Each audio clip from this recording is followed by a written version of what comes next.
We're into the 6th episode now of this series looking at the fictional case study from Daniel Hughes' book Building the Bonds of Attachment, and while we have seen developments and there's now a plan in place for Katie with Alison Kaplan the therapist and Jackie Keller the experienced foster mother, this is still early days for Katie. She's still only really in the first week at Jackie's home, and I talked before about pushing at the pillars to see if the roof collapses. There's a lot of testing still going on, for which I can give another example.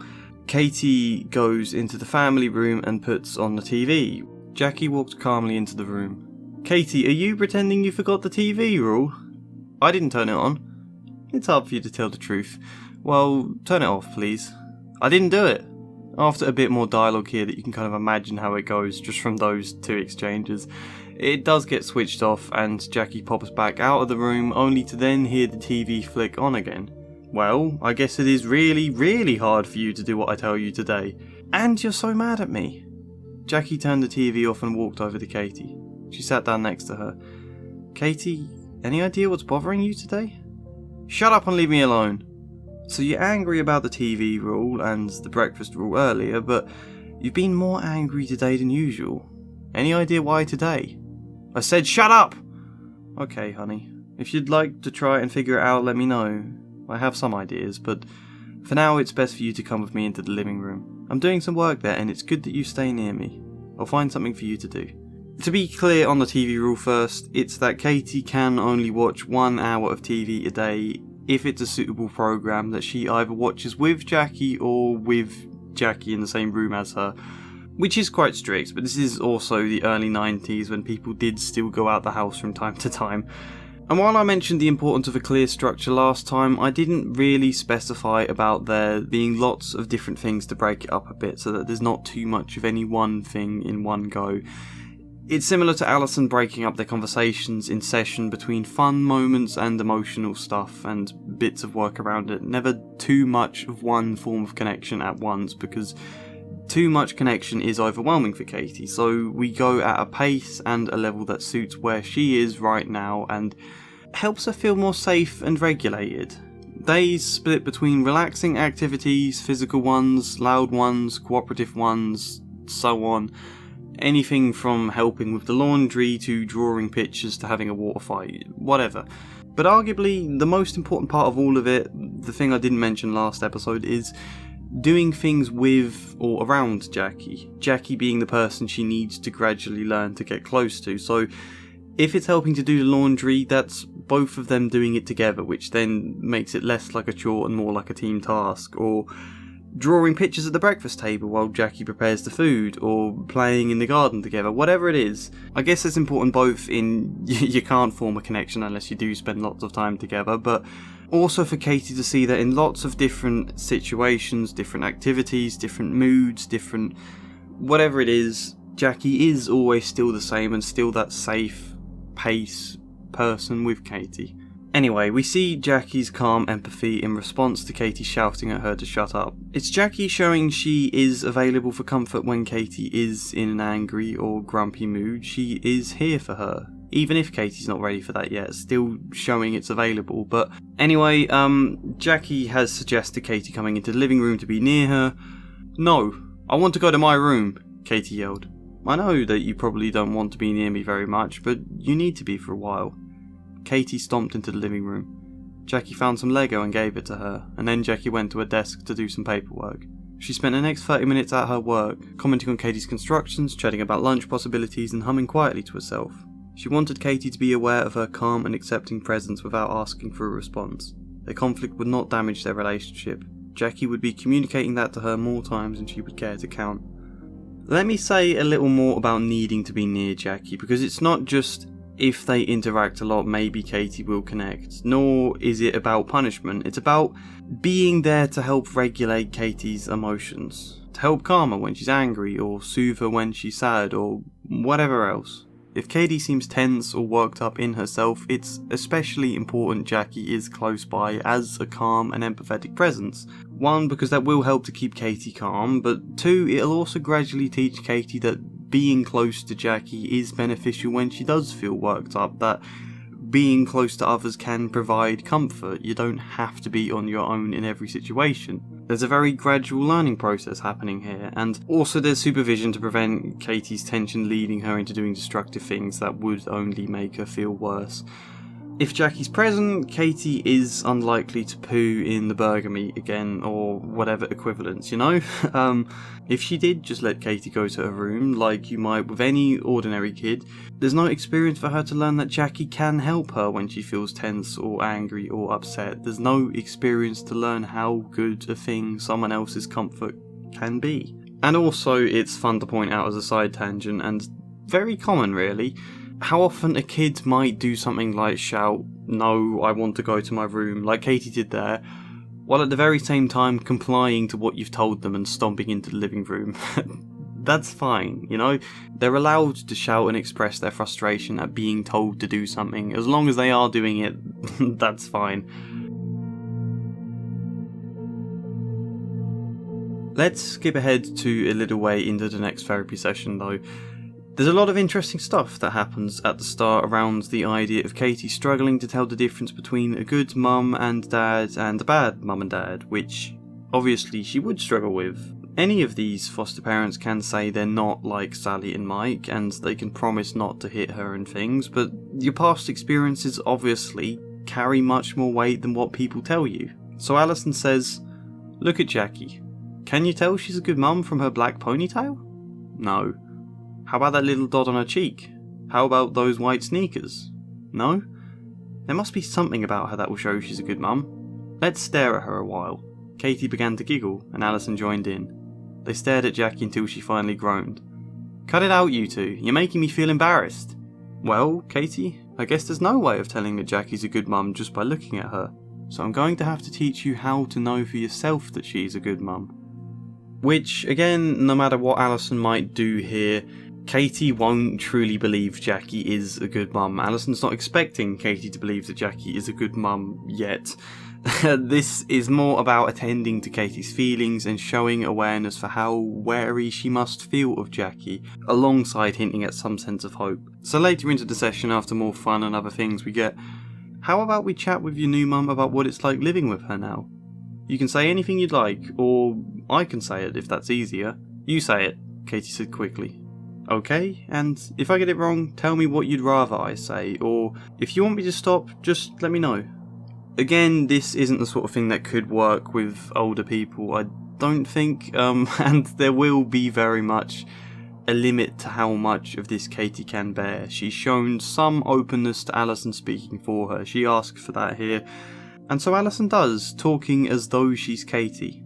"Jackie, I don't know you very well, and you don't know me very well either. Sometimes already I like living with you, and sometimes I don't. Sometimes I don't like what you tell me, and sometimes I get mad at you." Alison noticed how quiet and attentive Katie seemed to be to what she was saying. She changed her voice again, this time speaking very quietly. "And sometimes I don't think that you like me." Alison then nodded to Jackie to reply as if Katie had spoken to her. "Katie, I'm so sorry that you have that feeling that I don't like you. It must be hard to think that of your mum. I do like you. I like you a lot. Even when you get mad at me and think I'm a bad mum, I still like you then." Katie looked anxious hearing Jackie speak. So Alison then spoke again for Katie. "It's hard hearing you say that. I'm not sure if I want you to like me. If you do, it's confusing and a little scary. I don't know why you would like me, Mum." Jackie replied quietly, "It must be hard to trust that I like you, Katie. Especially when I say no to you. Sounds like it's hard to feel that anyone might like you. Someday, Katie, I hope that you will know why I like you and that you will really, really believe it deep inside here." Jackie placed her hand over her heart. It is very sweet. These are all the things Katie will be feeling somewhere deep down. Perhaps so deep she won't have consciously realised it, but she hasn't interrupted Alison. She hasn't said no or drawn away. She's remained attentive and, whilst a bit uncomfortable, eager to hear more, suggesting and signalling that Alison's words have not just hit the mark, but more crucially been taken in. Katie won't feel that Jackie likes her, and When Jackie says she does, Katie can't understand why, because Katie feels she's unlovable. So much so that even the idea of Jackie liking her makes her feel uncomfortable and scared, because maybe it's a trick, maybe it's like luring out a wild animal towards a trap. And neither Jackie nor Alison are expecting her to believe any differently yet. They're just acknowledging and showing empathy for how Katie feels, whilst hinting and showing hope at the idea that she could, one day, feel differently. There's even a bit later, after more fun to break things up, things come back round again and go even deeper. We have Alison speaking as Katie again. "I'm afraid, Mum. I'm afraid that when I get mad at you, you'll get mad at me. And you'll get so mad that you'll think I'm bad and you'll hit me and hurt me." Jackie squeezed Katie's hand. Katie looked at her. "Goodness, what a big worry for a little girl to have. No, sweetie. No matter how mad you get at me, even if I do get mad, I won't hit you and hurt you," Jackie said gently. "Thanks, Mum, but it's hard to believe you," Alison said for Katie. "I know it's hard, sweetie. I hope that it will get easier for you," Jackie said. "I hope so too, Mum," Alison said. Jackie immediately gave Katie a big hug. "Good work, you two," Alison said cheerfully. "What a mum and daughter you two are. I don't think I need to draw attention to anything particular here, other than to note that Katie is able to accept a meaningful hug from Jackie there, not just a quick, playful sort, but an emotional embrace. I like to think the rest of the stuff we see in this scene is fairly self-explanatory. So after the session, we find a common scenario in therapy of one step forwards, one step back. Things just going back and forth and not necessarily feeling like they're getting anywhere, because let's be clear, what just happened in that session, there is a big step forwards there.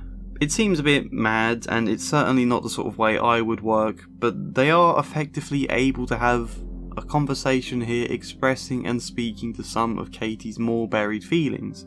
A conversation she herself remains attentive to. No, it's not some great breakthrough, but it's a safe exploration of some of Katie's fears and defences, and being able to think with her about some of the key dynamics at work between Katie and Jackie. It's a very good thing, and Jackie would no doubt be entitled to go away from that session absolutely beaming. However, it's often not as simple as that. As I said in all the conversation above, Katie's not likely to believe Jackie will care for her. The sheer idea of it will be very scary and provoke a lot of anxiety.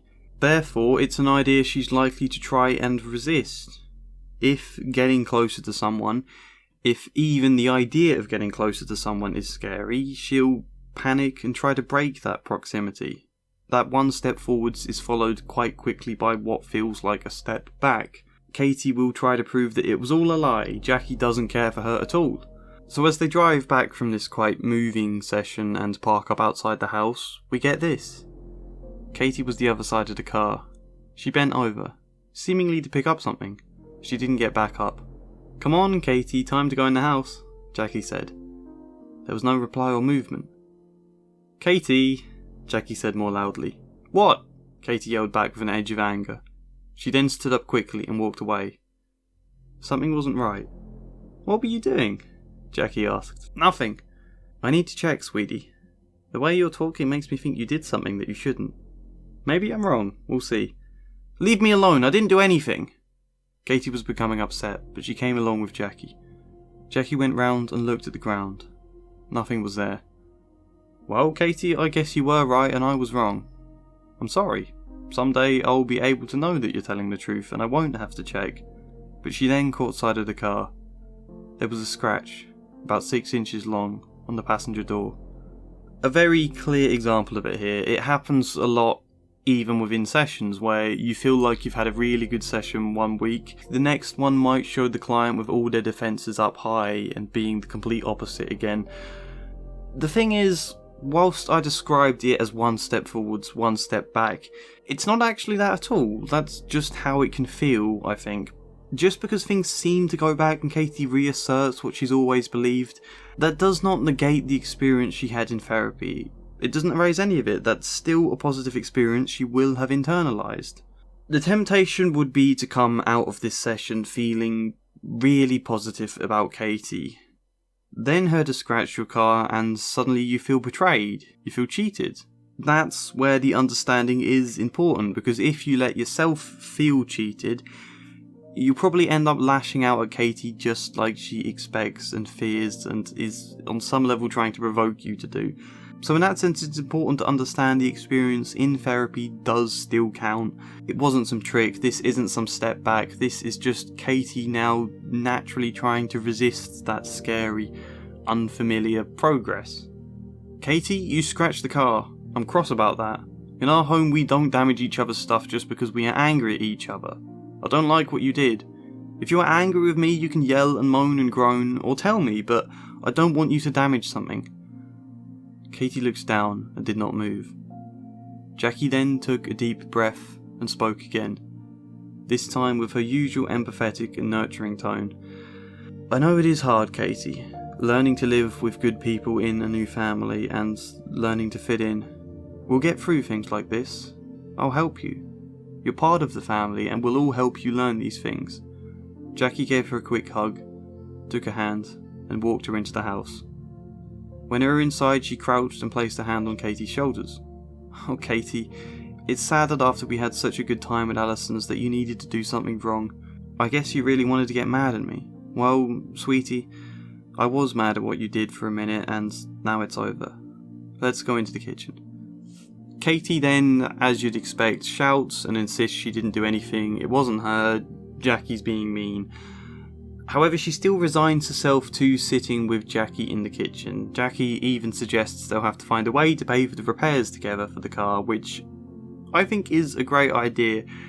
If it was Katie having to do something to make up for it herself, that wouldn't work for a kid like her. It would feel far too shaming.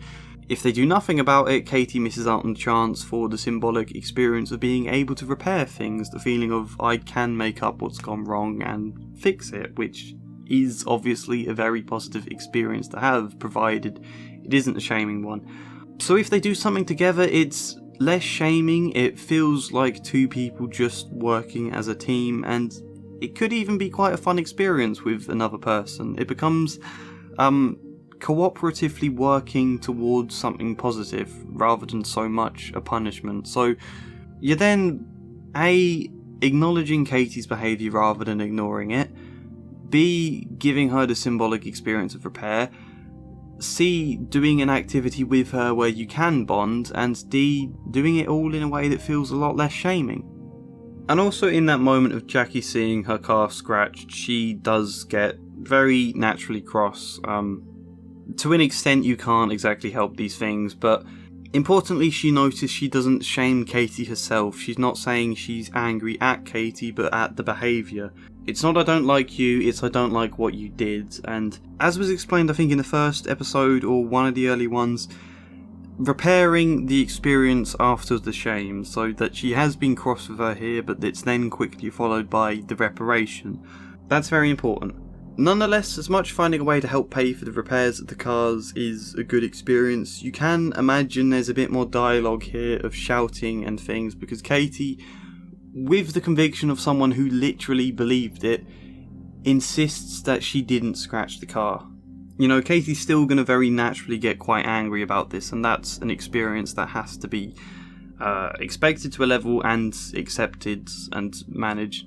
So there's another bit where the daughter Diane comes in and things end up escalating further because Katie wanted to go swimming with her, but it's clearly something she's too worked up for right now. You know, Katie is not in a frame of mind to safely leave with the teenager Diane.